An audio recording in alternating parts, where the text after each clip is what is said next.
Hey guys, Cam for 15 back at it with another video for you guys. Back with another episode review of Oshi no Ko Season 3. And man, this episode was crazy, bro. This show continues to be crazy on a week-to-week basis, which again, it makes me wonder again, what is the part that people get to in this series where they just absolutely hate it? And it's the worst thing since sliced bread, I guess you can say, because obviously the author of the series also did Kaguya-sama Love is War, and with the fact that, when you see how the anime for Kaguya-sama Love is War is ending, and lo and behold, people are clearly reacting very positively to that. We have another instant where this is another series where the said author is obviously doing this, and again, it's gonna be interesting to say the least to see where this story is gonna go now. But look, man, at this point, this show has gone off the rails really since Ruby turned into this Ruby we know today, right? And I knew, like, going into the season, this show was just gonna get freaking crazy on a week to week basis. I'm just interested to see, okay, what is the part or what is the decision, or the part in the story which it gets people super pissed off, where I guess some people feel like it was a complete waste of time to even get invested in this series. But regardless, I'm gonna keep watching till I see it, and I'll give you guys my own opinion on the situation once that part ends up coming out. But look, this episode was crazy. Episode was crazy from the jump. We find out freaking Aqua and Ruby's freaking father gives Akane flowers for her performance. And then Akane basically figures it all out in one fell swoop. She seems like she's the smartest fucking character in the entire fucking series. Now that's gonna lead to implications down the road. Is she going to tell Aqua, "Oh yeah, I found your father actually," or is she going to keep it from him? The frickin' Aqua crash out and the results in Kana getting hit unintentionally, mind you. Frickin' Ai's manager telling Aqua, "Oh, your father, he's still alive, bro." I'm just like, oh great, that's fantastic. But we really start the episode off with Ruby, because remember, Aqua confronts Ruby after the end of last week's episode, basically asking her, like, was this you who did all this shit, set this whole shit up, with the cosplay thing, right? And Aqua wants to get down to it, and Ruby is like, "What are you talking about? I ain't nothing." Well, actually, maybe I had some role to play, but I'm just doing it in the thing. She basically goes on a soliloquy talking about why she did what she did. And she also does mention, like, girls like Maya aren't exactly like her favorite type of people, right? And it's just like, okay, what? Now, Aqua's like, look, Ruby, you've never been like this. If anything, you've hated doing shit like this. You don't like doing these things, right? So why are you, like, just randomly doing them now? He wants to be like, bro, what is wrong with my sister? Like, she's acting completely different. She's acting insane essentially, and she's doing things that she never, in the past she would be essentially frowned upon, right? And Ruby just gives this cold hard line saying, "Oh, well, I learned from you." And I'm just like, oh shit. Yeah, I don't think there's gonna be any saving Ruby anytime soon. I'm like, good God, bro.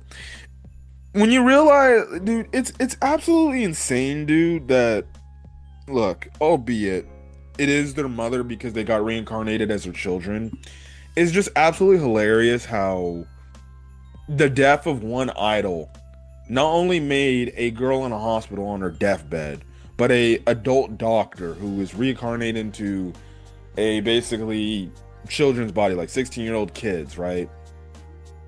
Who would have thought that you would think these two, okay, you wouldn't expect these two to be psychopaths if push comes to shove. These two are literal psychopaths. And when you look at their past life, it's just like they literally became psychopaths over the death of an idol they admired. Absolutely insanity, bro. Absolutely insanity. And then again, Ruby also kind of became this type of like psychopathic character when she found out basically the love of her life, aka the doctor, aka Aqua, was found out deceased. And that's when she basically was like, what the fuck, what the fuck, what the fuck, right?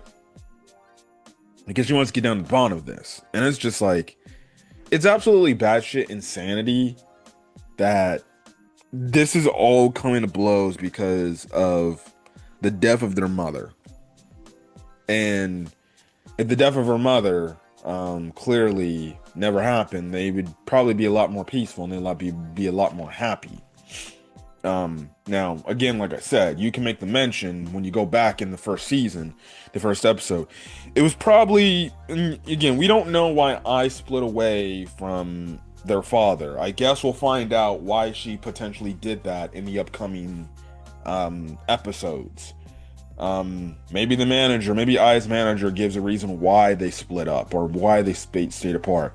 I'm guessing the number one reason is they stayed apart is because she's an idol and they couldn't be together like that, and the fact that she was a famous idol and she became an idol, if they were found out like, or if it was found out like she had a relationship with somebody else, it wouldn't be good for her because apparently in Japanese culture, being an idol and having a significant other is apparently frowned upon. But okay, just weird cultural things in Japan, right? It's like, no, okay, maybe it's because the idols are young and shit like that. But even then, it's like, okay, you're telling me said idol can't be a regular girl, have a boyfriend, and blah blah blah blah blah blah. But I guess there's like, I guess certain codes of conduct, I guess that isn't good enough, right? Because I guess you're supposed to, I guess these idols are supposed to be pure and everything, and it's like, oh well, if you have a boyfriend, you're more than likely tainted, right? So it is gonna be interesting to see, why did he end up leaving I, or why did she not mess around, and then what brought him to the idea to maybe send a hitman to go kill her? Was it all for revenge? Again, was it all for the fact like, oh, you had me in your life before, and now all of a sudden you don't want me in your life anymore? Or is it like something that happened in their past during their gig together, where I guess maybe he felt betrayed? More than likely, it's probably that. He felt betrayed, that she must have did something that betrayed his trust, which maybe was her deciding to become an idol, and he probably knew, like, you do know if you become an idol, we can't be together. And maybe this was her dream and her goal, and she's like, well, I understand that, but I want to go fulfill my dream. But don't worry, I'll come back when my dream is fulfilled. And maybe man couldn't wait. I don't know. Maybe it's that. I guess we'll find out as the show goes on. But that's kind of the thing there. But it's just absolutely insane how batshit crazy these two are. And Aqua and Ruby. And they're basically psychopaths over the death of an idol. Now, again, it's the death of their mom, but even if it is the death of their mom, 9 out of 10 times, sometimes people don't end out to be a psychopath to go out for revenge. So there's that. But anyways, because of this and because of Ruby's being so popular now, one, we do cut over to Mem and Kana. And we've seen them in the past do like YouTube videos for their channel. And the thing is, that actually isn't happening anymore because, well, it isn't happening, but it happens rarely. It kind of happens on Ruby's time, because we find out, because we get a montage, because of all the stuff that Ruby is doing, it's actually making her become a bigger star than ever before. Like, we saw in the first few seasons, people didn't really think she was all that. Like, yeah, okay, she's talented, but nothing really special. And now she looks like she's a damn near supermodel. She's basically taking photo shoots, doing TV interviews and things like that. She's like a popular person, and has actually gotten the subscriber count up, a lot because of her. And Mem basically was like, well, we can't really record this video and do it because we're gonna get hate in the comments, because Ruby's not here. So it's like we gotta wait for Ruby, and we know Ruby's super booked now, right? Like we even see later on in the episode, or one point in the episode, you have it to where one of her friend, Ruby's friends, um is like, hey Ruby, you want to go hang out or walk home together or something like that? And she's like, oh no, I can't do that. I'm busy. I gotta go do what I need to go do, right? Which is like showing like, okay, yeah, she's getting to superstardom now. Now is this all a part of her plan? More than likely, yes. But it's crazy to say the least. But you can clearly tell, like, all right, within like the first few months of, Be Komachi's revival, there's already dissension amongst the team. You have Ruby kind of basically going solo and doing her own thing. Kana's going through her emotional stage right now in her life because she can't figure about, when it comes to her feelings, especially about Aqua and that whole thing, which I guess you can make the argument she just needs to get over it, but I think she's more broken at the point where it's like, he's not talking to me. I want to talk to him. I just want to be his friend again. Like, okay, it sucks that I can't be his girlfriend or something, but I just want to talk to him like we used to, right? But now he's avoiding me. Now why Aqua just can't straight up tell her, like, I'm only doing this because you're an idol and I don't want people to get the wrong idea. I think she would understand to the point, like, okay, then maybe we just hang out and keep our friendship in private. But you can clearly see, she's broken, and based on the opening, like, I don't know if she's gonna go to the fact of, like, the opening apparently is teasing she may kill herself. Like, when you look at the opening, there looks like a part where she looks like she may just kill herself. So I don't know if she's gonna be like damn near almost go Akane like in season one, and somebody's gonna have to save her from that, or maybe whether it is Aqua eventually gonna have to, snap out, and maybe when he goes back to his old self, maybe realize I gotta start using Kana to my advantage, right? We'll see where that is, but I really do hope like Kana doesn't try to commit suicide over this Aqua situation. But I think with what we saw in this week's episode, it ain't gonna help. So there's that, right? But and then Mem, she's kind of bummed out because it's like, well, things are not going like I thought they were supposed to go and stuff like that. So yeah. But anyways, because of Ruby's work, Miyako's being swamped with like schedulings and bookings and everything because there's a lot of people calling to have Ruby on their, airways and everything. And Miyako's looking like she's getting very stressed out and very overbooked by this. And we also do find out like when she's also meeting these people actually like look down on her like as if like she's nothing special, but it's like, bro, what? So it's like she's getting all this pressure on top of, meeting all these higher ups, and these higher ups don't really have the time, or apparently just don't act like this, that they don't respect her. They're probably like, oh, who's this, what, right? She's nothing special. So yeah, but anyways, this leads to Aqua finally going to meet the director. Now, it's absolutely hilarious, right? Or also too, one I forgot to mention. The one guy we've seen in the cosplay incident with the sister, he ended up actually quitting his job to go be Ruby's manager now. So now he's Ruby's manager. Okay. Man is now Ruby's manager. He quit his passion to be Ruby's manager.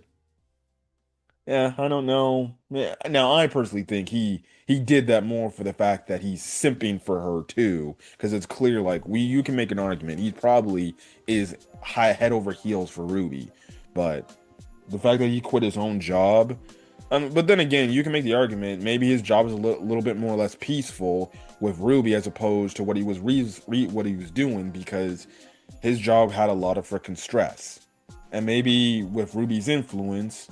Maybe Ruby helps him get the director gig. Don't know, but we'll see where that goes to. But anyways, as I was saying about Aqua meeting Ai's manager, right? I find it absolutely hilarious how when he was when he was doing his old brooding evil arc shit he was on before, now he's gonna seemingly looks like he's now back on the path of revenge. Why did he never ever confront this guy to begin with, back in either seasons 1 or 2? Like, You would think. You see, and again, this is like an adult male in a kid's body, right? You would think, maybe if I want to find out potentially who my mom's killer is, I'm gonna go to her manager that managed her and so basically took care of her her entire life, essentially, right? You know, that would be the smart thing to do, right? And it's funny because Ruby actually does that, right? You know, when Ruby went on this whole little freaking evil arc, right, she's going on, or the psychotic arc she's going on, she immediately goes to her mom's manager for assistance on how to do this to get herself big, make a name for herself. Aqua in the first two seasons never decided to go find this guy. He did his own searching, yes, and albeit you got to give him applause for the way he was doing it, but still, it's like you would think he would go to his own mother's manager to find out and get all the answers necessary. And it isn't until a few, years down the road, and after all these months down the road, he finally realizes, okay, I'm gonna show up and talk some sense into this guy. And I'm just like, okay, now could you say is that a writing issue right there? Because it's like it wouldn't make no sense. But then again, Aqua wanted to do this all alone and keep this to himself. So he didn't want to bring this up because it essentially would reveal like his whole intentions. But anyways, he basically goes there. He asks, dude, like, hey, have you been helping Ruby with what, she's been doing? And obviously the dude's like, well, whatever, right? Now, I was trying to get him to be like, bro, leave my sister alone. Just make her stop, please. And obviously, dude is like, look, dude, I can't stop your sister. Your sister's doing what your sister is doing. Now this ends up, getting to Aqua basically saying, well, it is what it is. I'm like, whatever. I just know I found, my mom. Or one, the dude reveals, he's like, he basically reveals his intention. He's doing what he's doing to try to find, he's trying to find the killer of I, right? Which is, he basically implies that he knows it probably has something to do with their father, right? Now, Aqua's like, whoa. Our father's dead, bro. I found out from somebody else by doing the blood test. We're step siblings, but guess what? My father's dead. He's dead for sure, and I've confirmed that. Yes. And this is when the dude is like, oh, Aqua, how stupid can you be? You clearly didn't check the facts correctly. Why would that person be dead when that person died? Oh, whoa. Years before all this incident, before I's death, which, the whole thing isn't adding up. It's like, okay, what the hell? And essentially, he basically revealed to Aqua indirectly, oh, your father? No, he's still alive. Because there's no chance your father is dead. He's still alive. And we do find out, like, the manager, he wants to kill the father too, because he only viewed I as his daughter. Like, literally. And it's understandable why he felt that way. But he also fucked up because now he put Aqua back in this mindset. So, Aqua is having literal panic attacks, right? And there's this moment where you see Kana driving in this car. She looks over and she sees Aqua at this bench in the rain while Aqua's having this panic attack. She gets out the car. She goes to confront Aqua. And Aqua, you have a great scene, right? You have his doctor self and his child self trying to say, come on, you always knew he was still alive. So you need to go do it and you need to go kill him. I'm like, no. Don't succumb to the pressure of your past, right? Because this man was living the peaceful life. He's like, and you just have his two previous people, are the two devils in his ear basically saying, come on now, you always knew this was a possibility. Now you can get back on the train, right? And because of this, he's just going crazy because he's having this panic attack. And he's just like, shut up. Now, I'm guessing Connor was calling out to him saying like, Aqua, are you good? And basically he indirectly, not on purpose, hits her and pushes her away. And he sees this And I'm just like, oh shit, yeah, that's not gonna help. That's not gonna help. And Khan is just like, why do you hate me so much? Right? And she just ups and leaves. She doesn't stay to see if he's okay. She doesn't say to like talk to him or try to talk to him, saying like, why do you hate me? Why do you want to stay away from me? She just ups and leaves because she's just in her mind programmed like he wants nothing to do with me. He just wants me to go away. Um Now, look, could you say she's gonna be playing the victim act? Maybe, yes, in a weird way. You would have to imagine she saw like, okay, he's not okay. He's clearly having a panic attack. Something's not right with him, but whatever. Anyways, this leads to Akane. We find out like she's having an awards type of ceremony, and she wants to ask if Aqua wants to go, and Aqua's like, no, I don't want to go. I kind of don't want to be around people right now. So she's like, oh, okay, well, if there's anything you need from me, just let me know. Like I'll be there for you, right? And he's like, all right, yeah, thanks. And she's just hoping like, I hope he's not going back into who he used to be, with where he started to close himself off to other people, right? So then you get that whole thing with the scene with her getting the awards and getting all these flowers and everything, and she's like, wait, who gave these flowers, right? And they're like, oh yeah, there's another, that was an old member of La La La, like their agency company. And she also does walk past his father, and she's like, wait, is that Aqua? But she could tell like, no, that wasn't, right? So he was clearly there, right? So essentially, she does some digging because she asks like, well, I would like to get to know what he looks like. Who is this dude? And she's like, all right, like, oh, here. So she watches like this video file, and essentially it's this video file of Ruby and Aqua's father. And they see them, and she sees them acting together. And then this is when, again, this girl is super smart, bro. She easily found out like Aqua and Ruby were I siblings, or not siblings, children, right? And this is when she easily deduces like, oh wait, what the heck? And she basically finds out, puts two and two together, finds out that Aqua and Ruby's father is still alive. And this is the guy I ended up having a relationship with, which ended up getting her pregnant and obviously having a kid, right? So, there's that, right? It's crazy, and the crazy part is he had the stars in his eyes when it looked like, I guess, he was probably peaceful and everything, right? Before he ended up going crazy. And she puts two and two together, and she realizes this, and she's like, oh, fuck. So, yeah.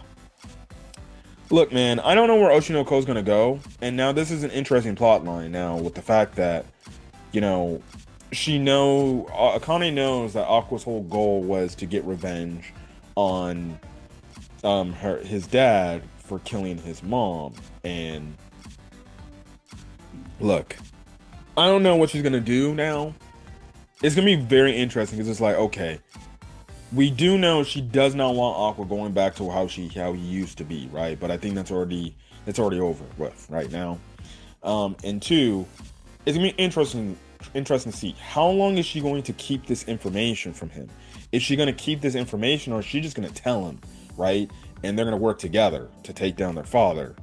I don't know, but it's going to be interesting to say the least, right? I guess we'll see what's going to happen, so we'll see. But man, I don't know, man. I just don't know. Like, if she tells him, this man's gonna go on a hunt to find this guy. But if she doesn't tell him, there could be repercussions and stuff like that. But I guess we'll see where the story's gonna go. But man, this was a damn good episode, and I definitely can't wait to see where the show's gonna go. But if you guys like the video, leave a like, put in the comment section your thoughts, hit the subscribe button if you want to get more Oshi no Ko content or any other anime content uploaded to the channel and things like that. Well, that's basically it. But till then, guys, catch you guys later. See you guys on the next video. Peace.